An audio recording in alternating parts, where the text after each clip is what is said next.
tremendous amount of time, and at some point they're going to come in here and make threatening faces at us. Let me introduce myself. My name is Elliot Harris. I'm the director of UNEP's office here in New York. I'd like to welcome you to this event on delivering sustained and sustainable growth, PAGE, in national initiatives for inclusive green economy. UNEP is closely associated with the green economy, and we define it as an economy that results in improved human well-being and social equity, while significantly reducing environmental risks and ecological scarcities.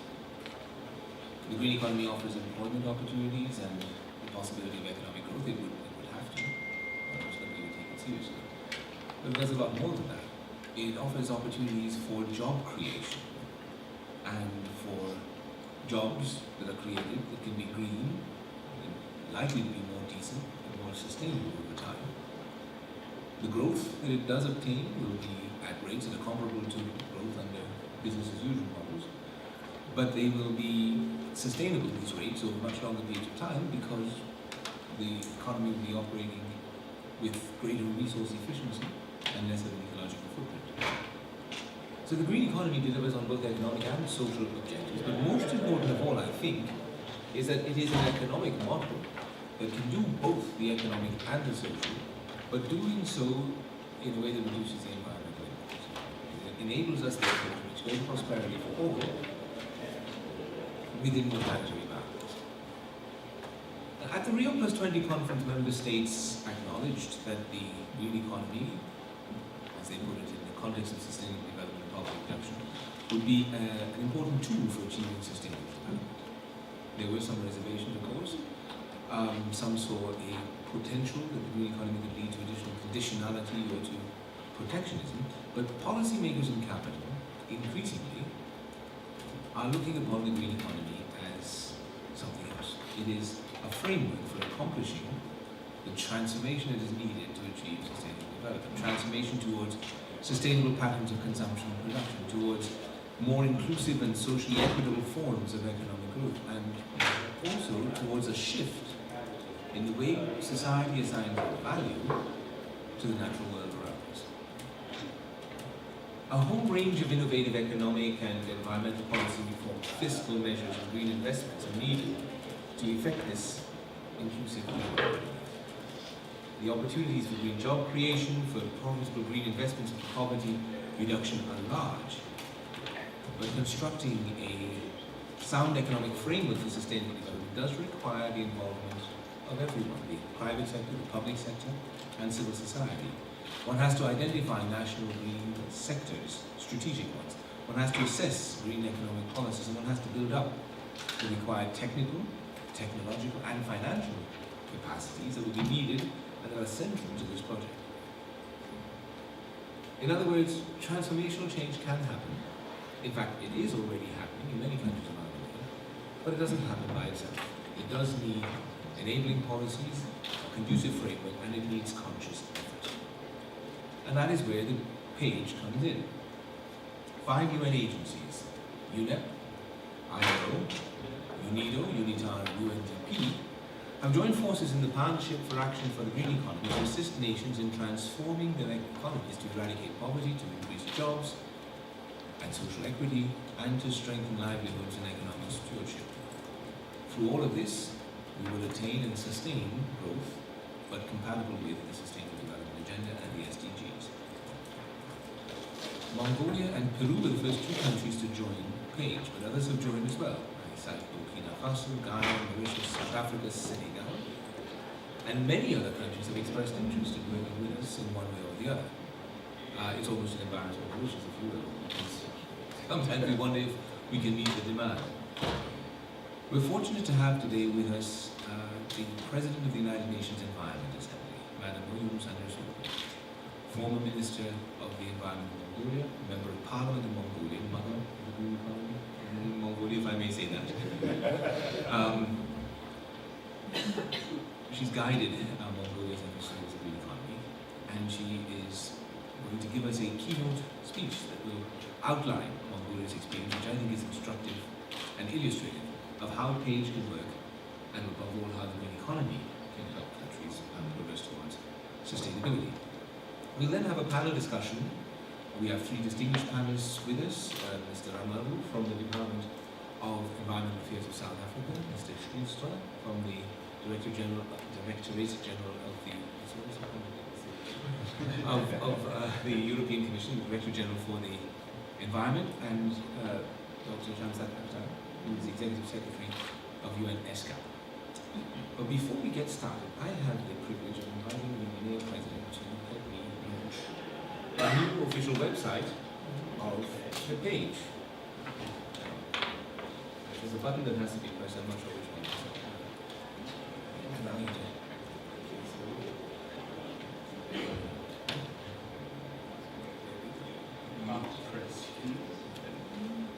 So this is the new page website. You have the page that shows the news. If you just click here on that one there, you will see going down. It goes and shows you the various elements and the various events that the page is involved with. And then here we have a really interesting little graph that shows in the dark green the countries that are page partners, and in the blue the countries that are page exchange partners. We are actually in every region, and I think if things continue along that trend, you may not be able to see the map for all of the little bulbs or buttons that you see all over the place. And the last page we have here talks about resources. I'm not mistaken. Yes, where it got across.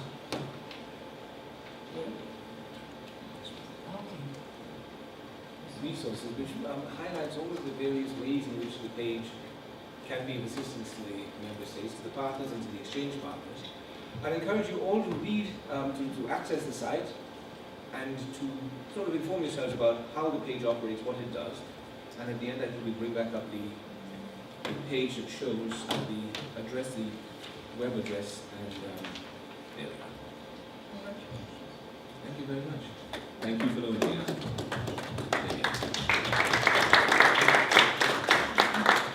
So, without any further ado, let me give the floor to the President of UNEA for your comments. Thank you very much for very encouraging words, and congratulations to opening the launching the website. And it is indeed a great pleasure for me to attend this event with my colleagues. And I really think that this initiative, Partnership for Action on Green Economy, is one of the very practical and very important one for countries like Mongolia. There are many emerging countries in this world, and 10 of them are now page partners. 10 countries, 10 of them are page partner countries. And I can see from our own background in Mongolia that it's a very crucial moment for emerging economies like Mongolia that are making huge investments in infrastructure, in buildings, in energy, in all the sectors. Like, for example, developed countries, Europe, made a lot of investment maybe decades ago. They probably are not building 10 times more than 10 years ago.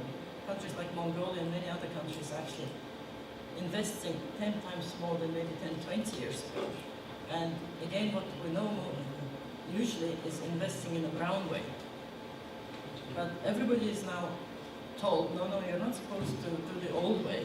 You're supposed to go cleaner way, greener way.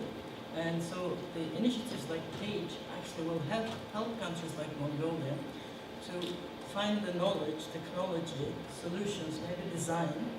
And of course we have to find out who will be financing. The countries will be financing themselves. Maybe the difference can come from very innovative financial models as well.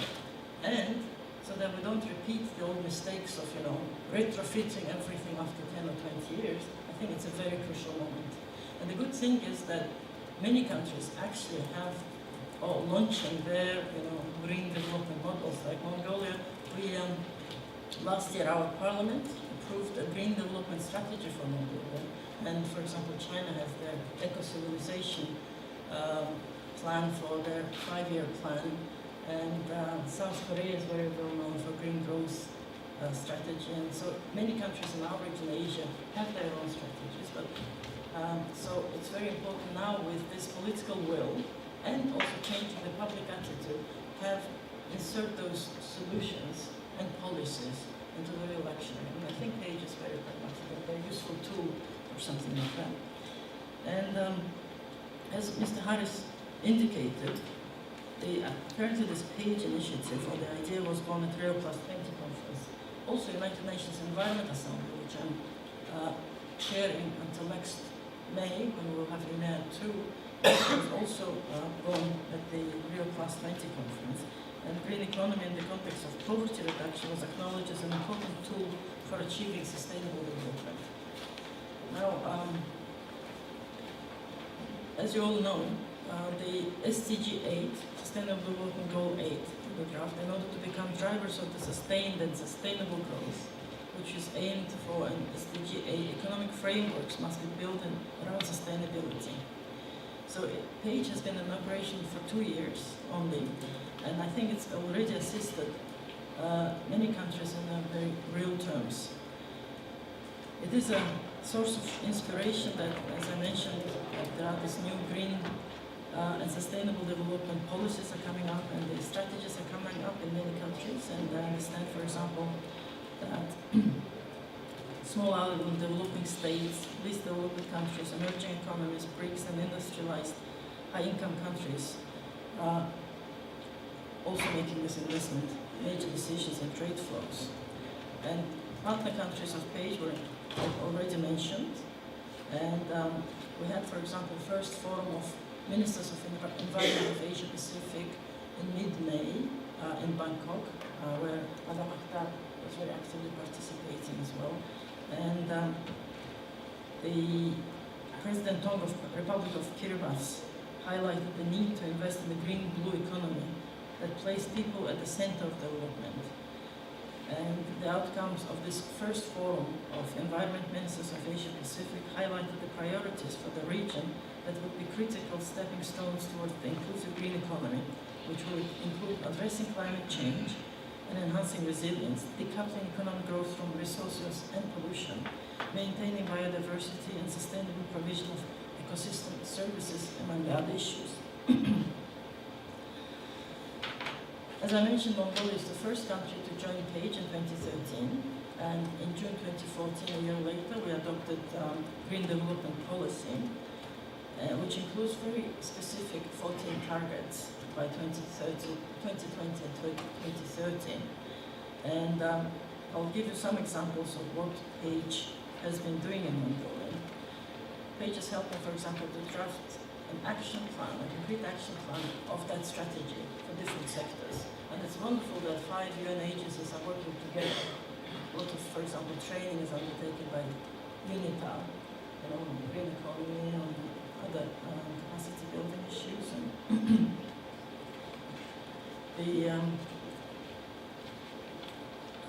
there are 5 work streams in Mongolia that this PAGE is working for. One is, for example, strategy on building green schools. As I mentioned, we have to, government has to, and private sector is investing and has to invest anyway, for example, in building schools. What PAGE is helping with the UNEP is to design a strategy for green schools, come up with the design for greener schools. And once the design is there, the thinking towards building green and not brown schools will be there, and then there is a need to build 1,000 buildings and education sector along the next 10 years. So you can make this change and change maybe 5 new schools into greener, but the mentality will change hopefully. The construction of those buildings will go towards the greener. So we also have a work stream working with the Statistics Office, trying to change the indicators for statistics, upgrade them into more sort of sustainable and greener statistics model. There is also green economy learning strategy and training model, and packages have been elaborated. There is also we're working on green public procurement. There is a new public procurement agency that was created a few years ago to do the government procurement, and where there is a target by 2020 to get 20% of government procurement green procurement. So PAGE is helping, for example, to work out how we can do that. And also, PAGE is helping on developing a national waste management strategy as well. We had a recent PAGE national workshop, I think just 2 weeks ago in Ulaanbaatar, and everybody was surprised that the room was packed we had many more people than we expected, and not only from environment sector, environment ministry, but from economics ministry, from the city, from statistics office, from other infrastructure ministries, and we were very surprised, and Assad was there as well, that everybody stayed for the whole 2 days, and we had a very active workshop with the parliament as well. So it is true that the public attitude is changing. People really want to see that it's possible, and that they're just looking for the knowledge and technology and information, and I think the will is there. And the trend, international, regional, and on the country level is there. It's a question of how we can sort of mobilize and make the best and most out of this, change of the attitude and good political will as well. Next year, in Nairobi in May, we will have United Nations Environment Assembly 2, and currently we're working out on the themes of UNEA 2.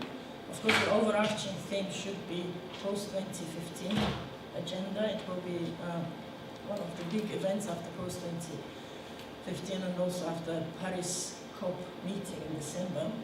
And so, of course, the main overarching thing will be how we can deliver post-2015 and climate change resolutions. And but we're also thinking of the main thing for the ministerial high-level segment, healthy environmental health, healthy planet, healthy people, because that actually comes to the hearts of everybody. So it's also a very important thing as well. So I would like to invite everybody who's here to, of course, support Page Initiative, but also please come to Nairobi next year for UNEA 2.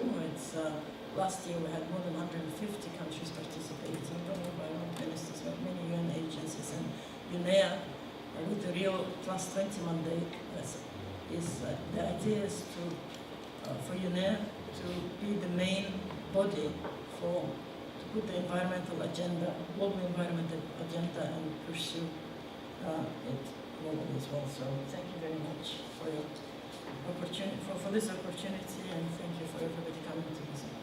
Thank you. Thank you very much, Madam President. Let me turn now to our panel discussion. I'm going to introduce the panelists. We had submitted to you for your consideration 4 questions, sort of as a kickstart, if you will, to the discussion. For the interests, or to inform the other participants of what these questions were, I'll read them out quickly. The first was, how could transitioning to an inclusive green economy enable countries to achieve the SDGs, especially the goal of sustained and sustainable economic growth for all? Second, what are the experiences of front runners on green economy transitions, and what are the common ingredients of success? Third, how can the joint work of 5 UN agencies within Page on reframing economic policies and practices around sustainability provide coordinated UN action on SDG 8? And fourth, what needs to happen to complete the transformation to an inclusive green economy and to achieve SDG 8? So as you can see, we're trying to flesh out a little bit more what exactly we expect from Page and what we think Page can contribute to this effort of transition. I'm not sure which of our panel members would like to kick it off.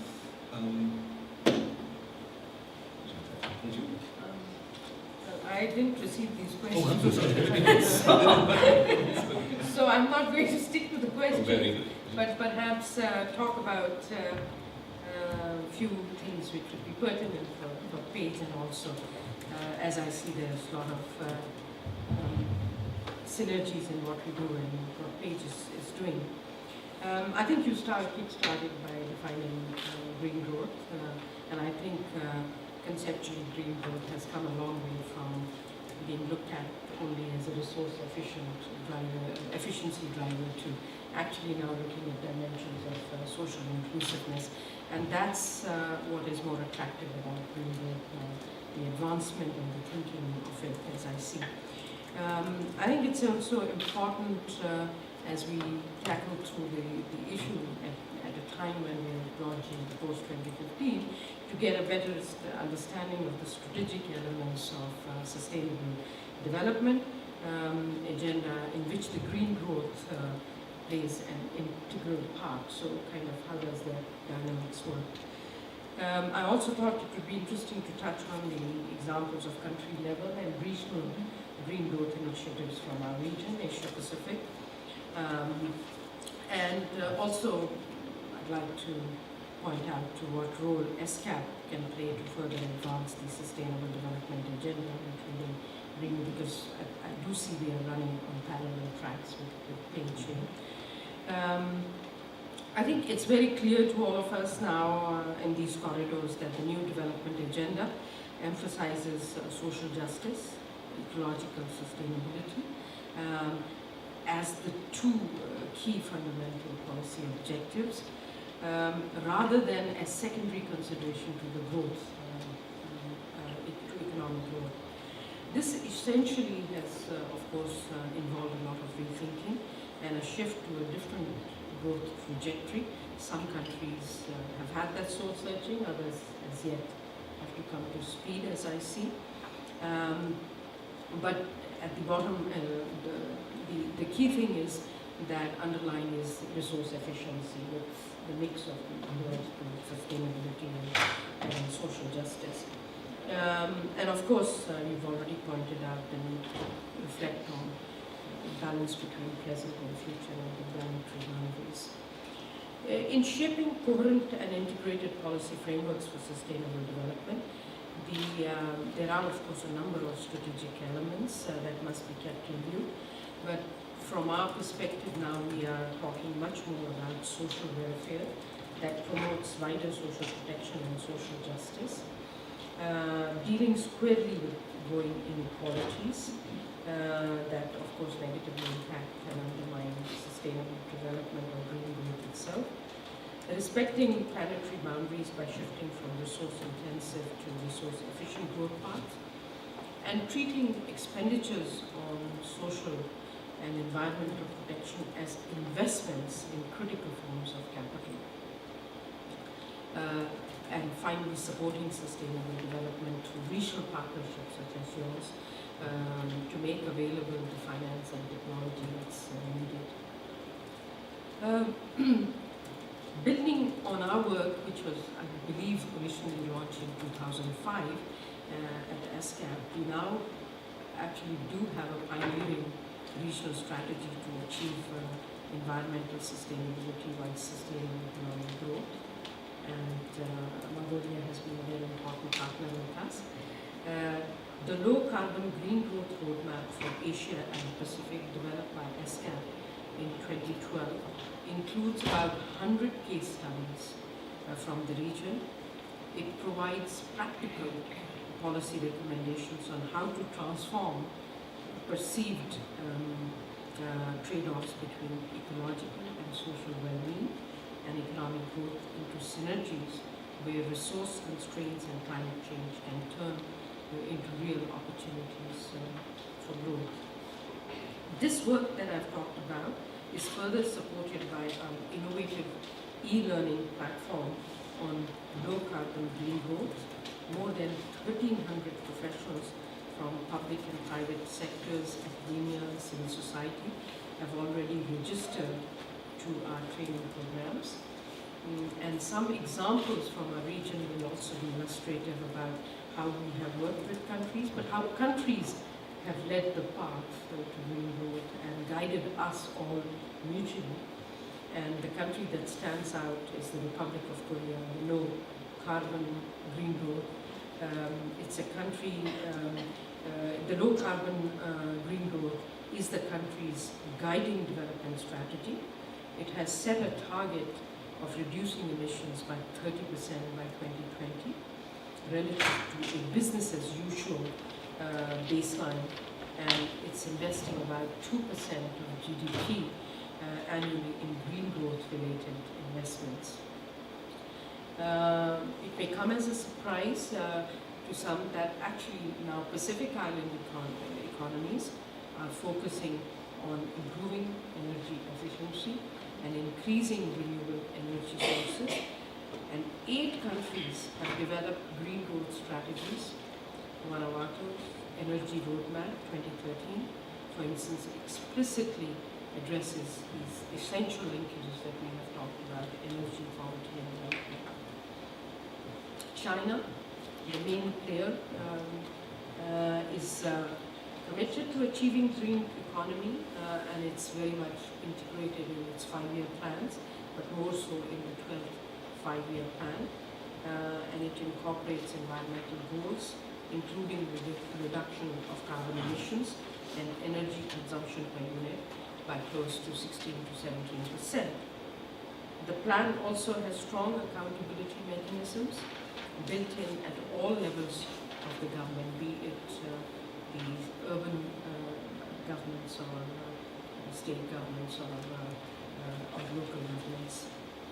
ESCAP, of course, has been working to build the capacity of countries to develop nationally relevant green growth strategies. This includes Cambodia, where ESCAP has helped to develop the national green growth roadmap. Of course, we were partners with you. I'm not going to talk about that since you are the leader in this now. We have also supported regional initiatives for green growth, and one of them is we're talking about the Green Bridge Partnership Program, launched by the government of Kazakhstan. Is actually the only regional initiative specifically mentioned in the Rio +20 outcome document, and I signed an MOU with Kazakhstan on this just last week in Bangkok. So, of course, these are very promising emerging examples, and lends us hope that there's a lot that can be achieved.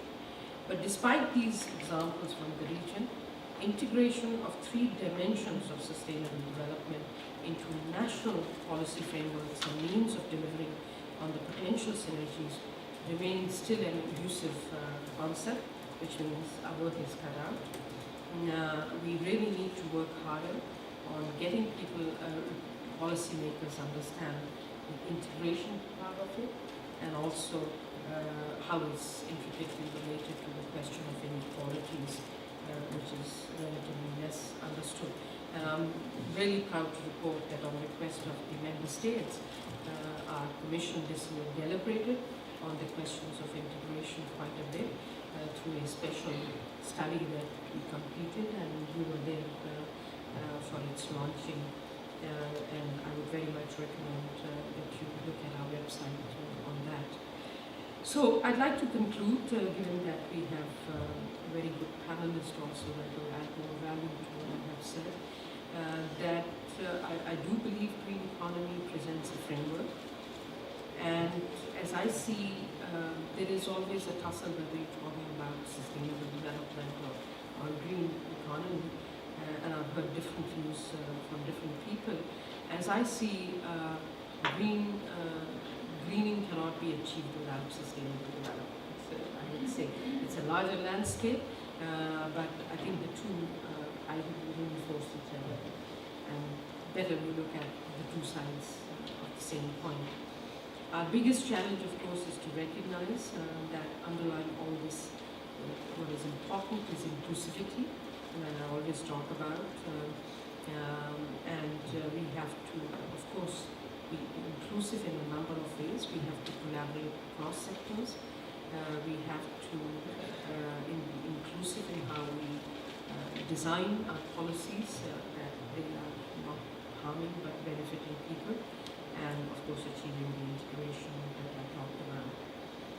I think given that we are almost in the last stages of negotiations for the future, it's important for me to outline that and underscore that regional commissions have a very important role to play in either greening or in sustainable development, because they are platforms for multidisciplinary and multi-stakeholder approach. We provide the mix of all the 3, social and environment and various other elements besides that. And of course, it's really getting the integrative architecture out and understood more effectively is one of the biggest challenges. So I think the 3 points at the end I'd like to notice that regional commissions can be very effective in bridging the global frameworks and national development agendas through the regional platform, And regional platform is not just ASCAP itself, but regional platform is the collective UN wisdom regional platform where UNEP sits in our corridors, UNDP sits with us. So it's that what I mean by the regional platform, because we have national offices, which we don't have, but we have the regional offices collectively with you, and we work as one union system. So that's what I mean by the regional dimension. Of course, our added advantage is the intergovernmental dimension of it, so that the ownership improves. We, of course, are also nurturing and supporting South-South cooperation, which is a big thing in both for the sustainable as well as the financing part. And, of course, you and us are promoting partnerships with organizations. So I think ASCAP can thus function as a regional platform to support initiatives for an inclusive green growth economy and also to promote partnerships like PH. Thank you for getting me out today. Thank you very much.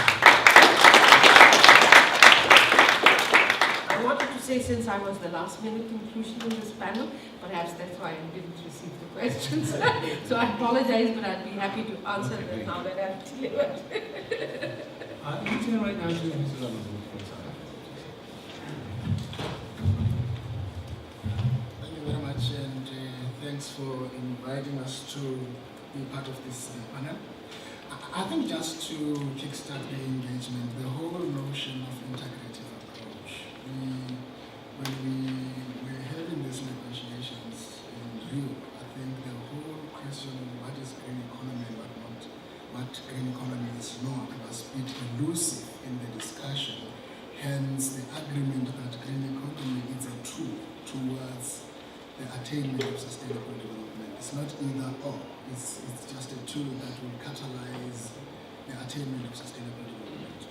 Coming back to the key question, I think there are key principles that will underpin green economy to support the implementation of the SDG goal number 8. And one such principle, as already alluded to, is the whole issue of resource efficiency. And the second principle would be around the whole notion of inclusivity and the whole issue of access. When we look into the manner in which the goal has been crafted, it talks about promoting sustained growth. And you cannot have sustained growth up until you have or you implement the principle of resource efficiency. It talks about inclusive and sustainable economic growth. It cannot be inclusive up until there's equitable access elements to it. And in this regard, I think when you talk of inclusivity, it must be able to ensure that the benefits are accrued or are able to reach out to the most vulnerable sectors of the society. It might be in terms of income and in terms of livelihood. And when you talk of the sustainability aspect, it needs to take into consideration the whole issue of planetary boundaries, the whole issue of the environment as the natural resource base. I think those would be the underpinning principles of how green economy can contribute towards the attainment of goal 8. But again, I see green economy as an integrative part of the various goals within this post-2015 development agenda. When one looks at the whole goal around sustainable consumption and production, it has a strong link with resource efficiency and a paradigm shift towards a resource efficiency trajectory. Coming back home to South Africa, I think even prior Rio, we had a summit where the international community was still grappling with the whole notion and concept of green economy. And in that summit, we were quite very clear as a country that we want a transaction that is low carbon resource efficient, that has the potential to create jobs. And it is through that summit we came up with a strategy that started to outline the pillars that will assist us as a country to move and transit towards a low carbon trajectory. And we, of course, look at the green building and the built environment, the sustainable transport and infrastructure. We look at the clean energy, energy efficiency, the whole resource conservation and management, we look at sustainable waste management, just to mention but few, to start helping the country to be focused in their transition. But over and above that, we have a number of policies, from the National Development Plan to the Industrial Policy and Action Plan to the New Growth Path, which started to spell out the country's intention in terms of transiting towards the green economy. Some of the very practical programs that are in place, just to highlight few, we have what we call our Renewable Energy Independent Power Producer Program. It's a program where we invite the private sector to start participating in generating renewable energy, and to date, a total of 64 projects have been awarded to the private sector, with an investment totaling to the value of $14 billion US. So there was a very clear, conscious decision in trying to unlock private sector investment into the renewable to start action in our green economy strategies. And these projects will generate 3,922 megawatts of renewable into the grid. Over and above that, we have the National Cleaner Production Center that drive the whole industrial efficiency. And one of the key focus has been around energy efficiency, and since 2010, the program has made great saving in this regard to an energy, if we put it in the rand value, it amounts to 344 million of energy saving. So these are some of the practical examples that we have as a country. We established the National Green Fund, which is funded to a tune of 1.1 billion rand, which started to facilitate and act as a catalytic fund to bring private sector on board, but to start supporting innovation and fund those projects that otherwise, without this fund, were not going to be implemented.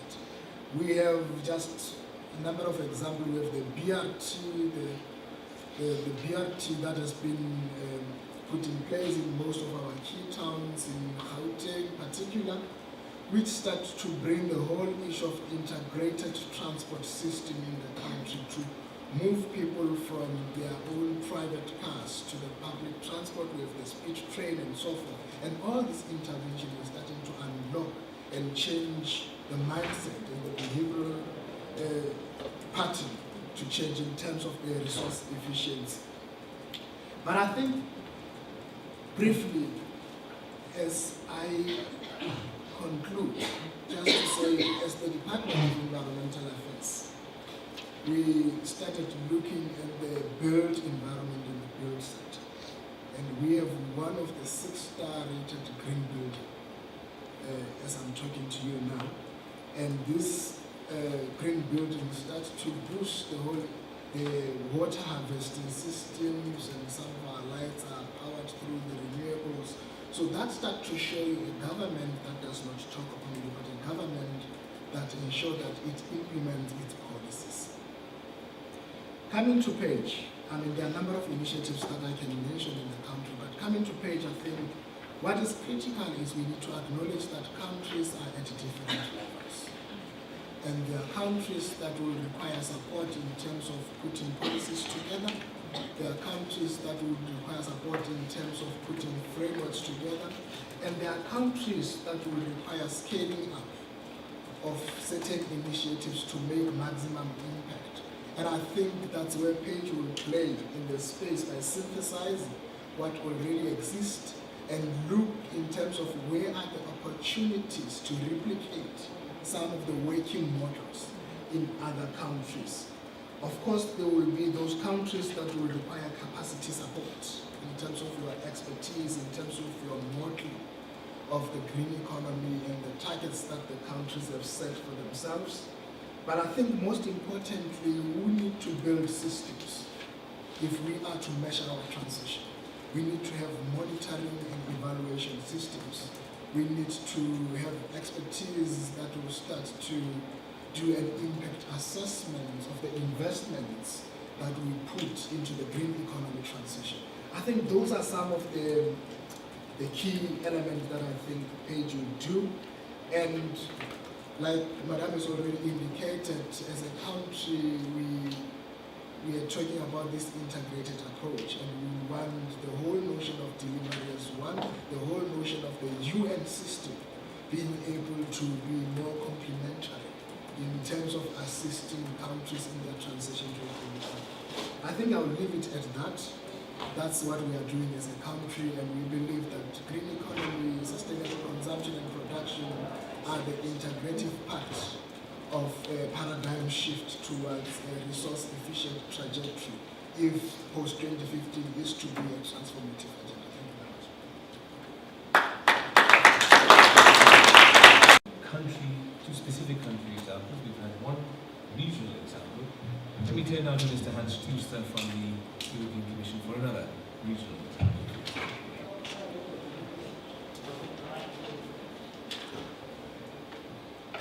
Thank you very much. And does this work? Yes.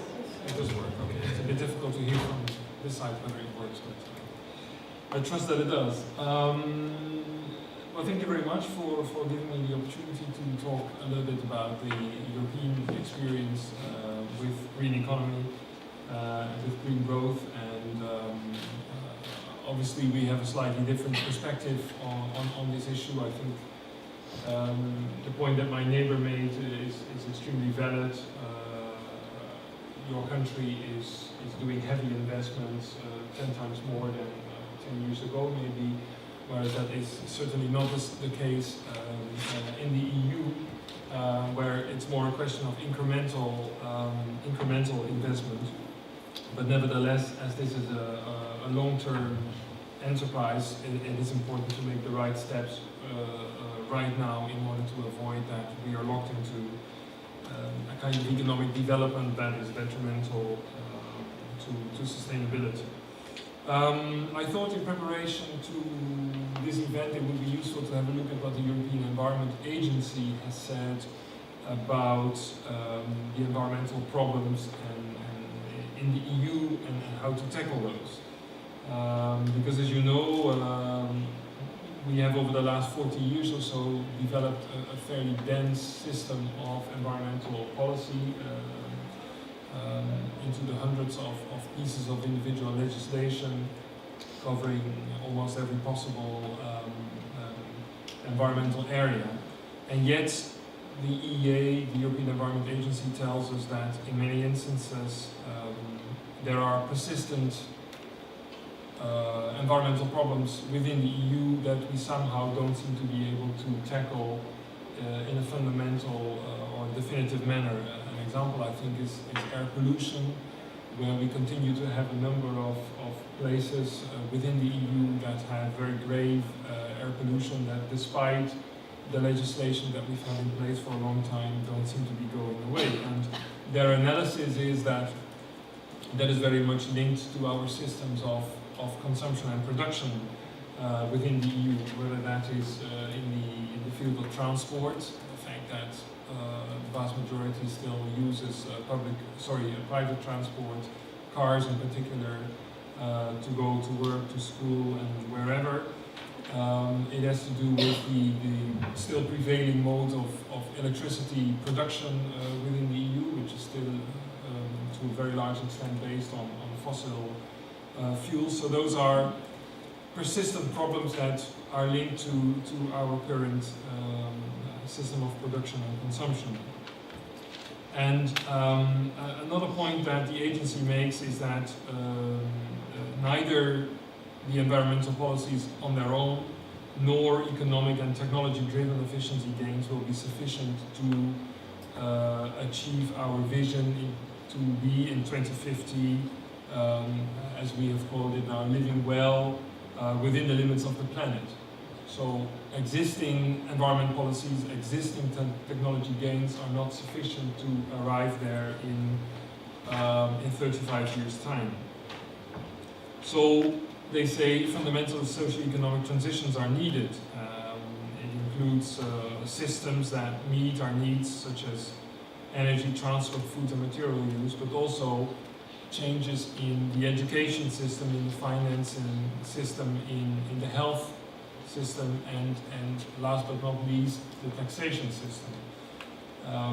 The latter is a message mainly to our dear member states who are the masters of taxation and whom we have been saying for a long time that it would be a very good idea to modify the taxation system in such a way that it creates incentives for certain types of investment and disincentives for certain other types of investment. And we firmly believe that that transition can, at the end of the day, stimulate competitiveness, create jobs, and contribute to economic growth. And it is interesting to note that despite the economic crisis that much of the EU has been in, and parts of the EU are still in today, that despite that economic crisis since 2008, one of the economic sectors that has done pretty well is exactly the environment industry, so the sector of the economy that produces the goods and the services that one needs to reduce environmental degradation. I'd say that green growth is a concept that we very much support and that we have been trying to put into practice already for some time now. We've come to the conclusions that the way we use in our economy at the moment natural resources, we do that by and large in an insufficiently efficient manner. So we can still shift a lot towards a more efficient use of resources. And that's part of the strategy that we as the EU have put in place, the so-called EU 2020, which is a strategy across the EU that promotes economic growth, and as part of that promotes efficiency gains. So this idea of resource efficiency is very much there, and in order to become more and more resource efficient, we are putting forward two tracks. One is essentially the optimization of processes. So, for instance, promoting ways of production and promoting products that deliver the same service with less input. And the other element is circularity. So, to promote the idea that we do not regard waste anymore as something to be discarded, but something that can be reused, that is an input for yet another a process. So the circularity we try to promote by, for instance, promoting eco-design. We have a legislation in place that in more and more areas promotes ecological design of products. So we are pursuing this idea of resource efficiency through a number of regulatory, market-based, voluntary, and also voluntary instruments. I mentioned this eco-design legislation.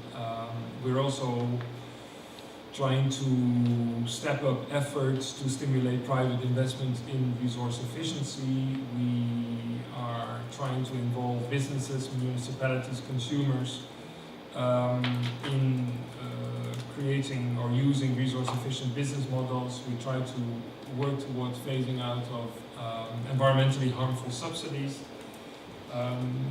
Try to promote the pickup of the take-up of public procurement, green public procurement, the promotion of cleaner infrastructure. We have very significant funds to promote, for instance, rail infrastructure or the use of the greater use of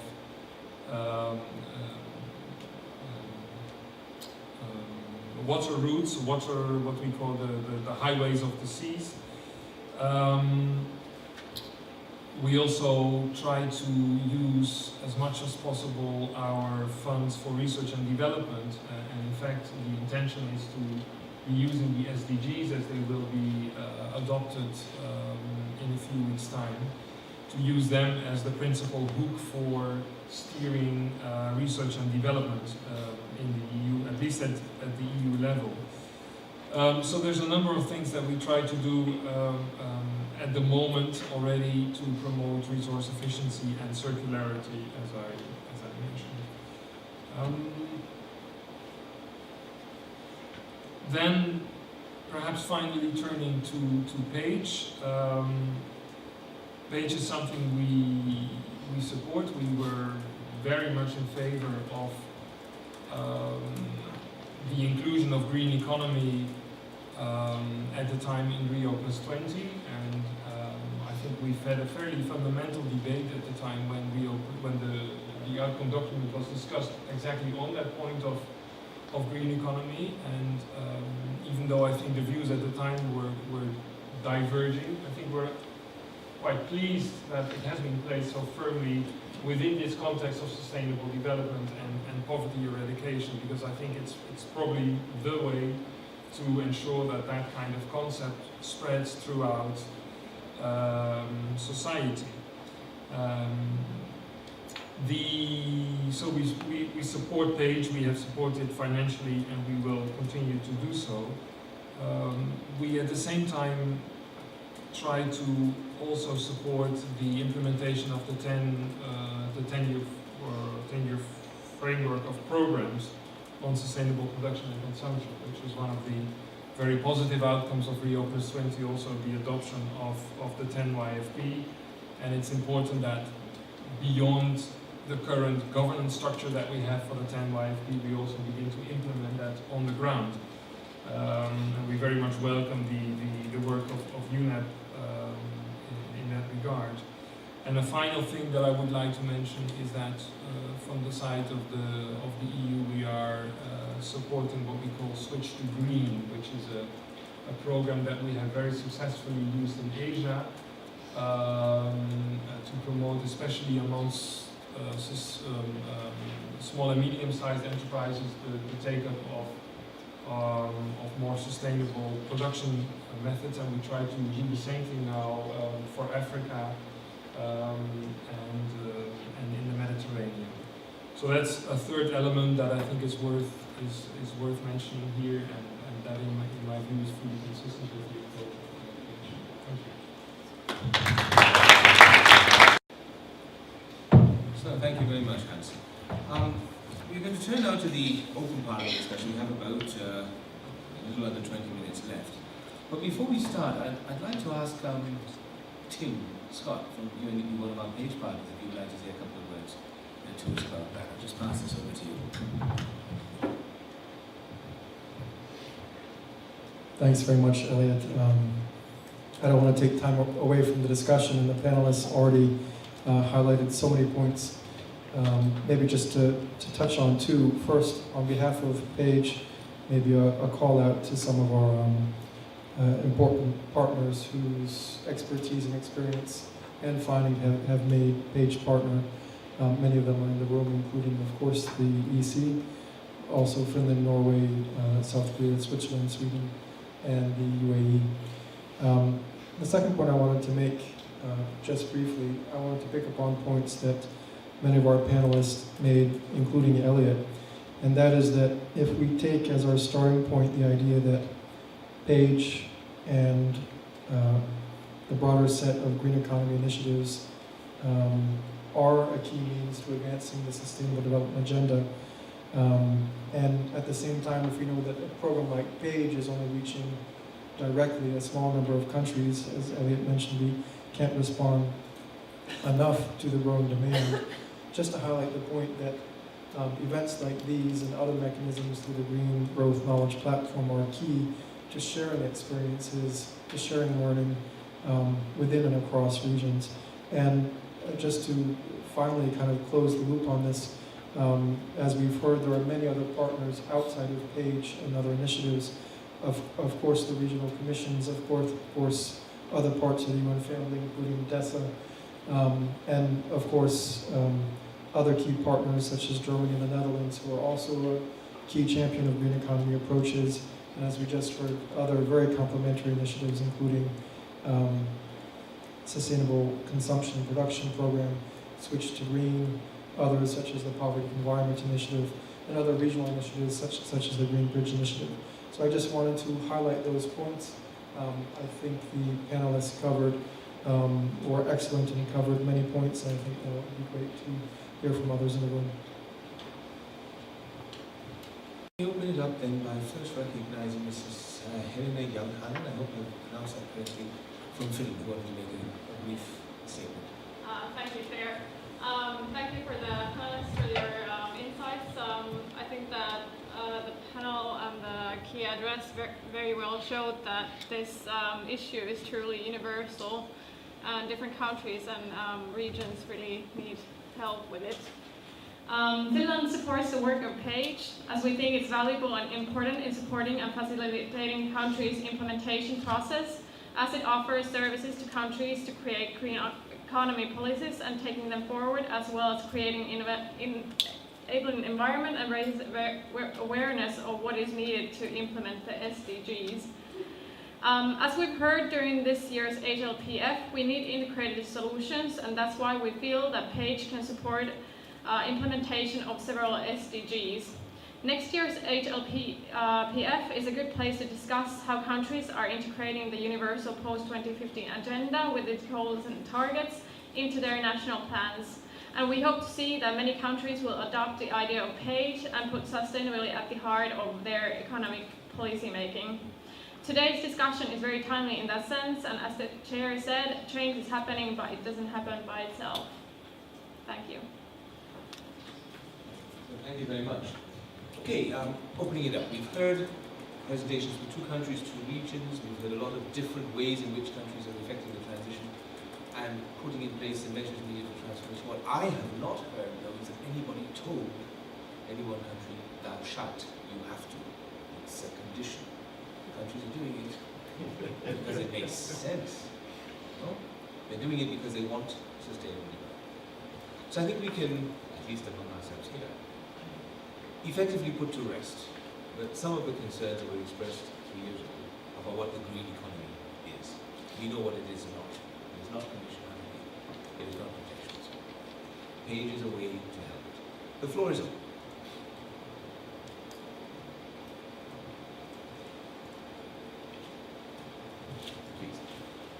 Thank you. Richard Jordan, Chairman of the NGO Committee on Sports and Sustainable Tourism.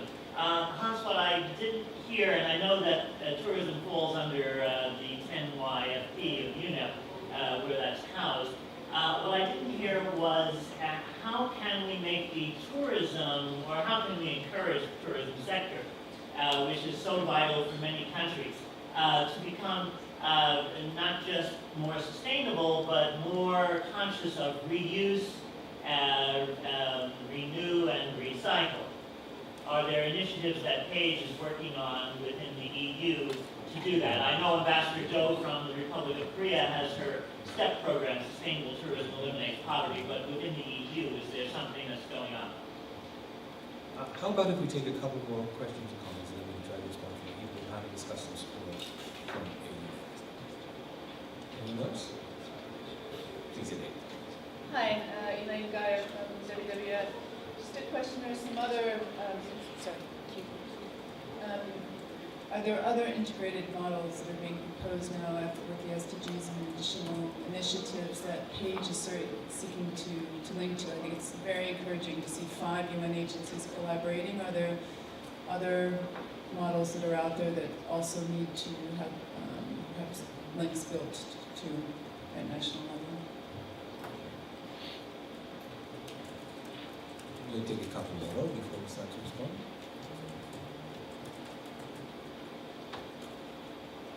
Oh, is that maybe you'd like to take up this question of sustainable tourism? Well, thank you very much for raising the question on tourism. So, number one, on tourism, the way PAGE works is not that everything will be done by one agency itself. I think the whole idea of PAGE is building on partnerships. So, for example, when it comes to sustainable public procurement, we don't really devise our new secretariat capacity, but we go to those who specialize in that area and build on that work. Similarly, on tourism, we are working on, in UNEP, we have a tourism branch which already works on the tourism sector, ecotourism. So the work on tourism sector is led through the tourism branch of UNEP. We have helped the whole region of Caribbean, especially Barbados, Jamaica, Haiti, and St. Lucia, on developing ecotourism policies and initiatives. Similarly, we have just received a request from Mongolia now to work on tourism sector, so we will be building on our ongoing work there. In terms of like building on other initiatives, as I said, it's a partnership which is open to further partners.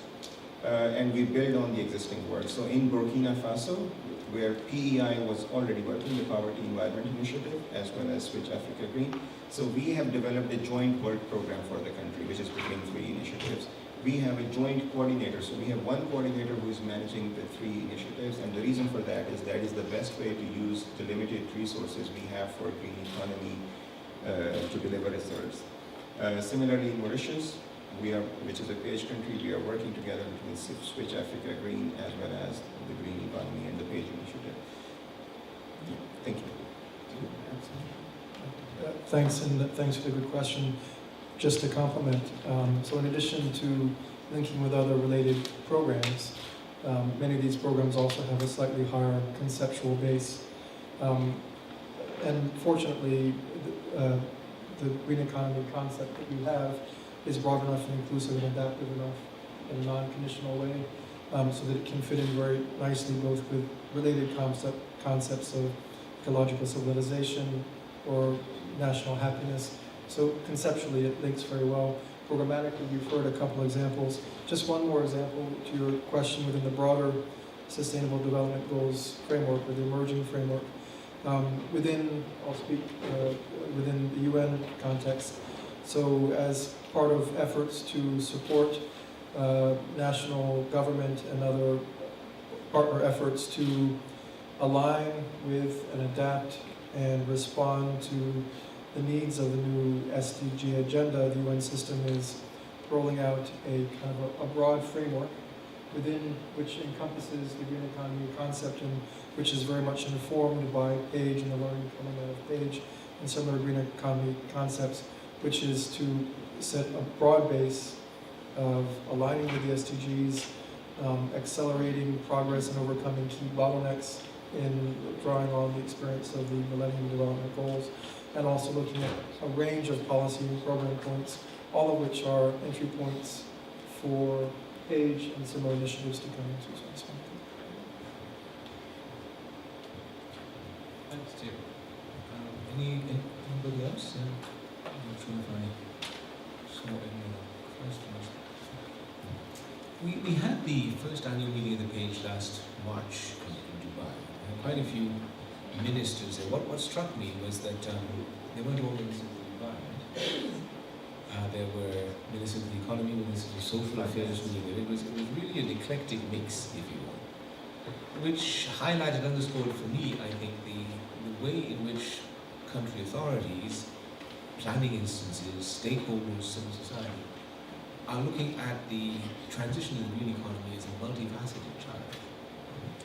And there are elements of the green transition that are going to be particularly important for given countries at given points in time.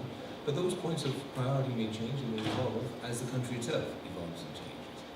And we've constructed the PAGE partnership to be loose and flexible in that sense, that it is not a fixed framework within which a country has to insert itself, but it is a framework for mobilizing assistance that countries could use in addressing the priorities that they identify in moving their structures over to greater greenness and greater sustainability. And I think that is the key challenge that we will face going forward.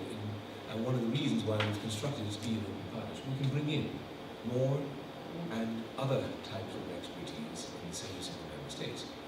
The other thing that might well prove to be very helpful for us is what Shamsad mentioned. She gave her excuse to she was called me to another meeting. Is the South-South cooperation. It would not surprise me, Madam President, if people were calling upon you and your compatriots in Mongolia to provide technical assistance and policy advice on how to green an economy in Mauritius operation. You are the pioneers, you're the ones who've done it, you have the experience. And we expect much more of that to be happening as we go down the road. Let me, unless there are any further interventions, I'll pass it over now to my colleague Vinicius to give us some concluding remarks.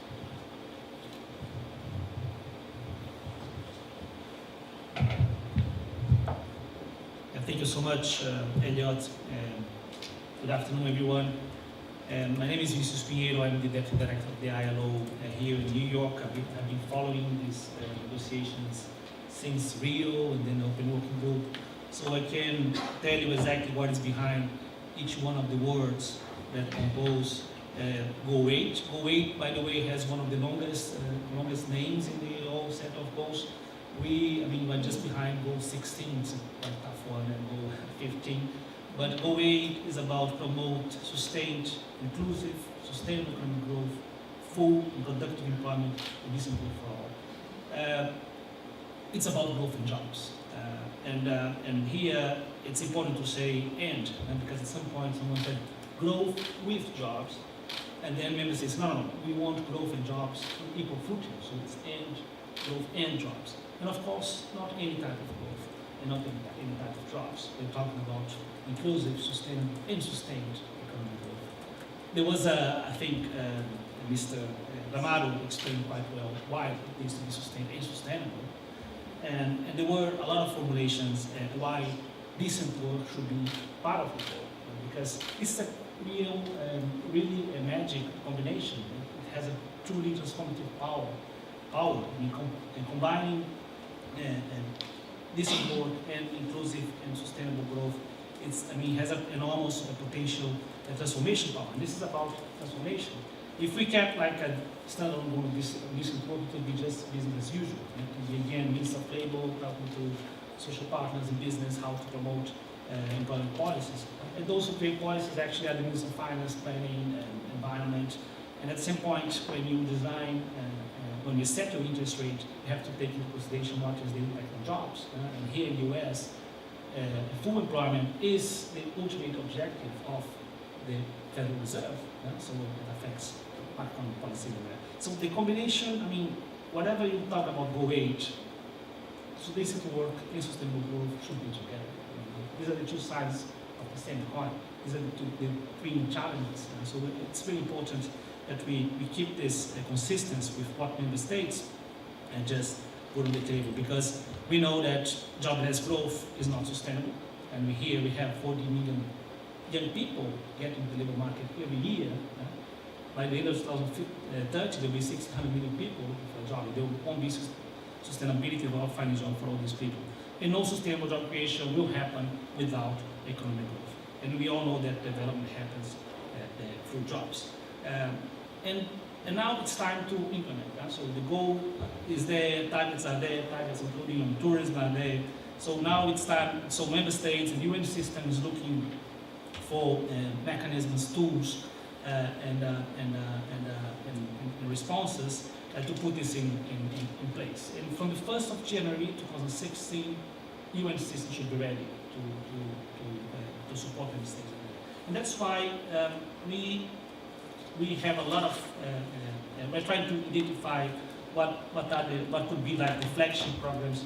That's why we recommend the PAGE to be one of the flagship programs that would respond to member states' requests.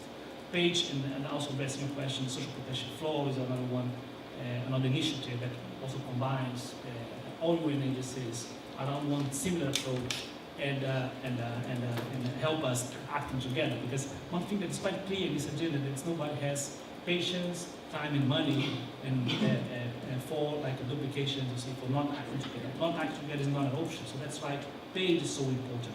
And PAGE, actually, if you look at the examples that were put on the table, we have a clear division of labor. There's modeling, economic policy, investment scenarios. We need to works with us on green industry development.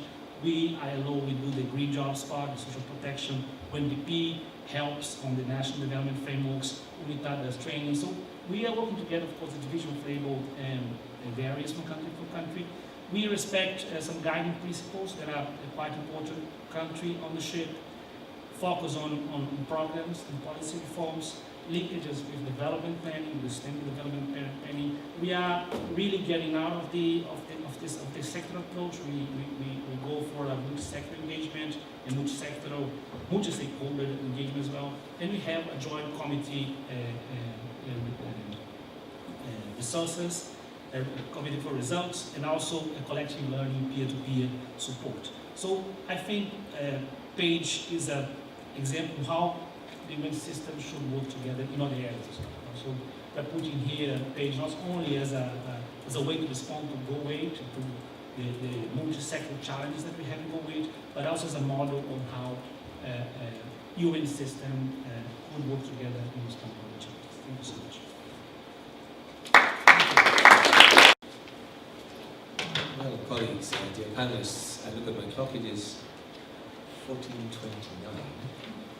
which means we are 1 minute within the time. I will take that to mean I'm getting better at this job. But I know it's because we had exceptionally disciplined panelists, and it remains only to thank you all for joining us today, sacrificing your lunchtime to come and listen to us talk about the PAGE, to share country and regional experiences, and to cement the view, I think, that the green economy is here to stay. People see it as something useful, as a way to effect the transition into sustainability. PAGE is a way in which we in the UN system can support the efforts of individual countries, groups of countries, to make that transition, to learn from each other, and to do it in as effective and resource efficient a manner as is humanly possible. I wish us all the best of luck with this. I wish all of the negotiators a lot of luck next week in Addis and in a few weeks in New York, because otherwise, well, let me just stop there. I don't want to say. We've had a good side event, and I think we've all learned a lot. So let's wish ourselves all luck and work together to make a sustainable future. Thank you.